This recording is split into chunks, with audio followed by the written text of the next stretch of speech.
ചേട്ടാ അന്ന് കൂടുള്ള ഒരുപാട് പേര് നമ്മളെ വിട്ടു പോയി. ഉണ്ട്. ശരിക്കും അതൊക്കെ നോക്കുന്ന സമയത്ത് വിഷമമല്ലേ?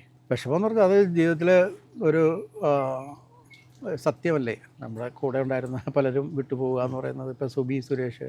അപ്പോൾ എങ്ങനെ ഉണ്ടായിരുന്നു കോമ്പിനേഷന്? ഞാൻ പറഞ്ഞില്ലേ, ഞങ്ങൾ ശരിക്കും പറഞ്ഞു കഴിഞ്ഞാൽ ഞങ്ങൾ സഹോദരങ്ങളുടെ വരെയാണ്.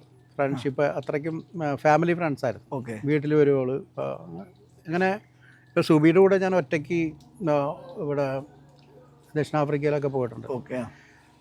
സുബി ഞാനും മാത്രം ഉണ്ടായിരുന്നു പ്രോഗ്രാം. പക്ഷേ സുബിയുടെ കൂടെ പോകുമ്പോൾ നമുക്കൊരു കോൺഫിഡൻസാണ്. കാരണം എന്ന് വെച്ച് കഴിഞ്ഞാൽ വേറെ ആരോ ആർട്ടിസ്റ്റിൻ്റെ കൂടെ പോകുന്നതിനേക്കാൾ കൂടുതലായിട്ട് നല്ലൊരു നമ്മളൊരു നല്ല ഒരു ബാക്ക് ബോൺ ഉള്ള ഒരാളുടെ കൂടെ പോകുന്നത് പോലെ. അതെന്തായിരിക്കും അതിൻ്റെ ഒരു മാജിക്ക്? മാജിക് പറഞ്ഞാൽ സ്റ്റേജിൽ അവളുടെ അത്ര കാലിബറുള്ള ഒരു ആർട്ടിസ്റ്റിനെ നമ്മൾ കണ്ടിട്ടില്ല. ഓക്കെ. നമ്മളൊരു കയ്യിൽ നിന്നൊരു സാധനം ഇട്ട് അപ്പം തന്നെ അതിന് തിരിച്ചടിക്കാനുള്ള കഴിവുണ്ട്. അവിടെ ഡൗൺ ആയി പോവില്ല. ഇപ്പോൾ നമ്മൾ ഓപ്പോസിറ്റ് നിന്ന് കളിക്കുമ്പോഴേ, നമ്മളിപ്പോൾ ആമിനത്താത്ത ഞാൻ കളിക്കുമ്പോൾ എപ്പോഴും എൻ്റെ കൂടെ കളിക്കുന്നത് ആണുങ്ങളെ കളിക്കാറ്. അപ്പോൾ അതിൻ്റെ കൂടെ ഒരു പെണ്ണ് കളിക്കുമ്പോൾ പെട്ടെന്ന് ഈ ഡയലോഗുകളെല്ലാം മാറ്റേണ്ടി വരില്ലേ. പക്ഷേ ആ ഒരു പെണ്ണാണ് നിന്ന് കളിക്കണമെന്നുള്ളൊരു ഒരു നെഗറ്റീവ് പോലും നമ്മുടെ മനസ്സിലില്ലാത്ത രീതിയിൽ അവൾ കോപ്പറേറ്റീവ് ഹാൻഡിൽ ചെയ്യും. അങ്ങനെ ഭയങ്കര ഒരു സംഭവമാണ്.